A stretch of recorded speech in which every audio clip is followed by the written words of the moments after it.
What's up, YouTube? This is Too Raw for TV. Right before I get into this video, I want to remind you, as always, if you've watched this video and haven't subscribed already, please subscribe to Too Raw for TV.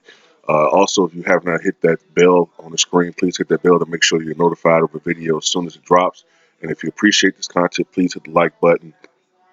YouTube has certain features in the algorithm that suppresses small channels, and in doing these actions, it will help other channels in the LDBC be that much more successful. Now, we have all heard some pretty bad news regarding Zion Williamson. Now, the good news, of course, is that his knee injury is not serious. The bad news is that according to ESPN's Adrian Wojnarowski, the New Orleans Pelicans will be without its star rookie in lineup for several weeks. And what I'm assuming is a precautionary measure. New Orleans Pelican rookie Zion Williamson will be expected to miss weeks, not any specific amount, but weeks due to the knee injury he suffered in a preseason, game against the San Antonio Spurs. Um, the article, which can be found on ESPN by Andrew Lopez, says New Orleans Pelicans rookie Zion Williamson has avoided a serious knee injury, but is expected to miss a period of weeks to start the regular season. Sources told ESPN's Adrian Wojnarowski on Friday. Williamson did not travel with the team to New York for Friday's preseason game against the Knicks and instead stayed back in New Orleans for further testing. Coach Alvin Gentry said Friday that he believed Williamson suffered a knee injury during the Pelicans' preseason game against the San Antonio Spurs on Sunday. The injury puts a damper on what had been an excellent preseason for the number one overall pick. Williamson was averaging 23.3 points and 6.5 boards while shooting over 71% from the floor in the first four preseason games in only 27 minutes of play.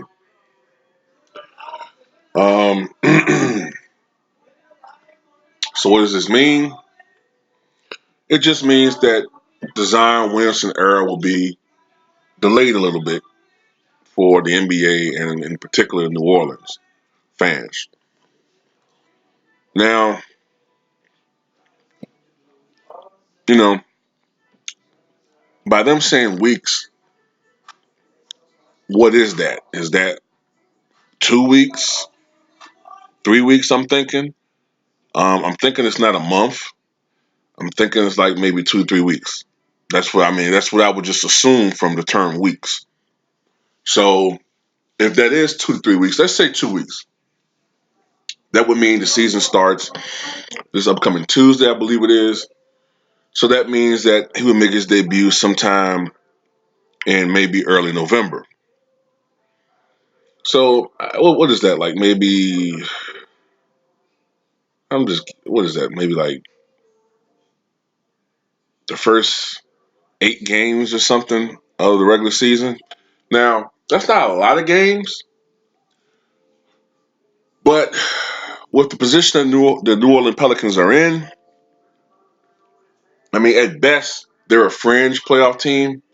Maybe if everything had went right this year, they could maybe snatch an 8th seed at best.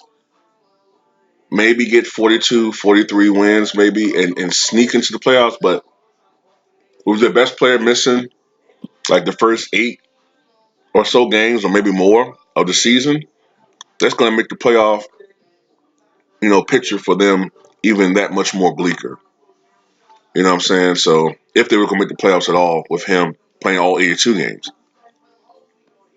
So what this also means,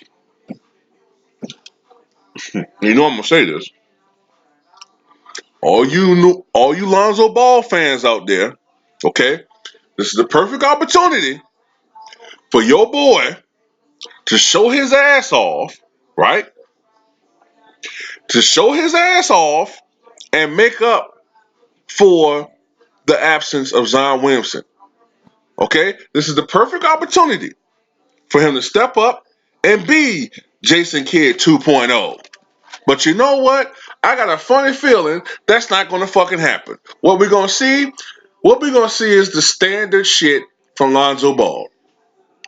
Maybe once every 7 or 8 games, he might have a 20-point game.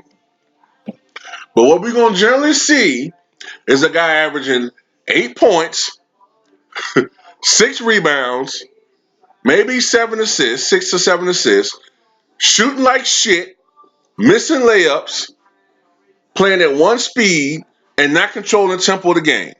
Playing some pretty good defense at times, all right, but nothing spectacular.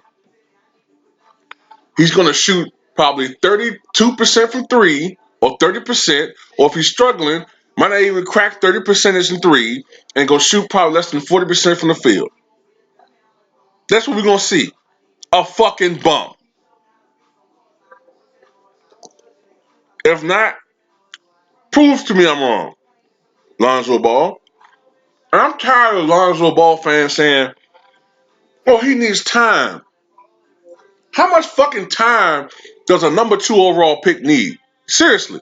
I've never seen a guy who needs so much time to show all-star potential. I'm not asking this dude to be Oscar fucking Robertson. I'm not asking him to be Magic Johnson or Jason Kidd. I'm not even asking him to be goddamn what? Derek Anderson. Do something out there. Be consistent.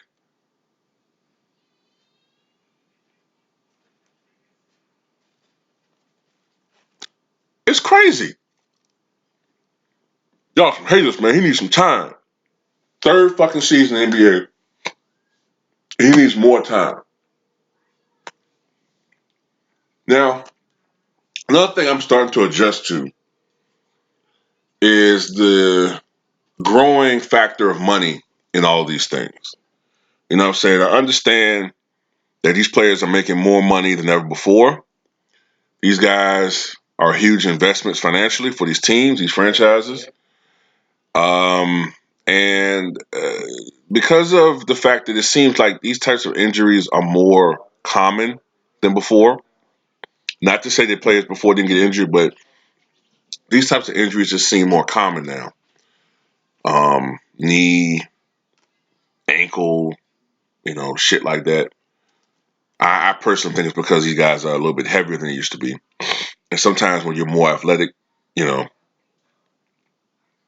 and you're carrying more weight, it just, I don't know, it's a multitude of different things. Some people, I've even heard some old school players say they think the type of exercise and training that these guys are undergoing now actually is counterproductive to the type of sport they're in.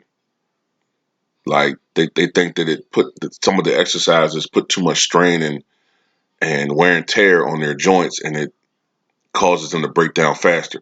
I don't know, but whatever the case may be, these executives, these NBA teams, they're much more proactive in protecting their investments. So these guys are missing games. If this was 20 years ago, Zion Williamson might have missed maybe one game and would have suited up for a second game. If that's pretty much how that would have went. Maybe. I understand that these NBA teams trying to avoid a Penny Hardaway type situation or a Grant Hill type situation. I understand. I understand. Like people, like, okay, look, these guys make a lot of money. I understand that you old school guys like myself enjoy the exploits of the wounded warrior, but these guys need to protect their careers long term. I understand that. I understand that 100%. So I have no issue with Zion Williamson missing weeks. What I don't like is the Kawhi Leonard approach, where if you're not injured,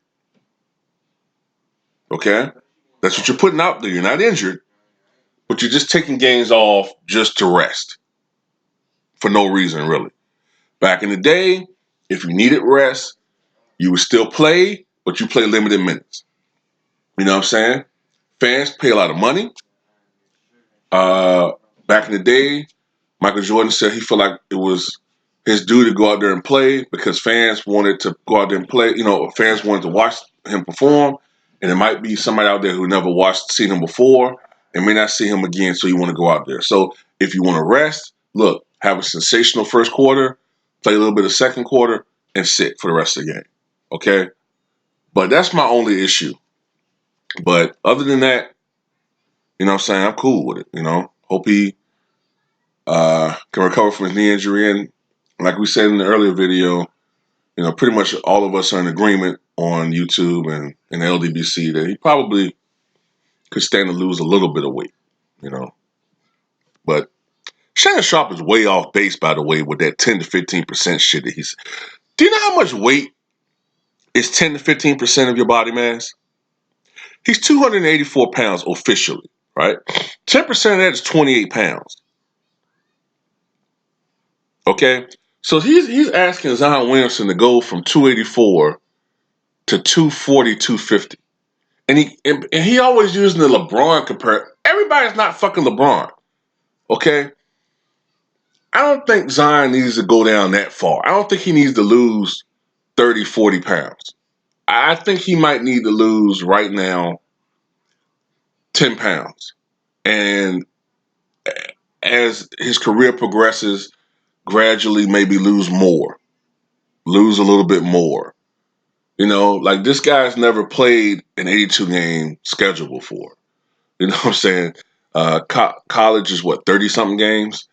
Not the same type of wear and tear. Playoffs, preseason, off season shit. The weight will, in all honesty, as long as he's not gorging himself via Vin Baker or Sean Kemp, the weight's probably going to come off naturally anyway. I just got a sense that he's the type of guy, he's going to slim down eventually anyway. Because one of my subs just told me something that I wasn't aware of. Zion Williamson has gained 80 to 90 pounds in the last 3 years as he's matured into a young man.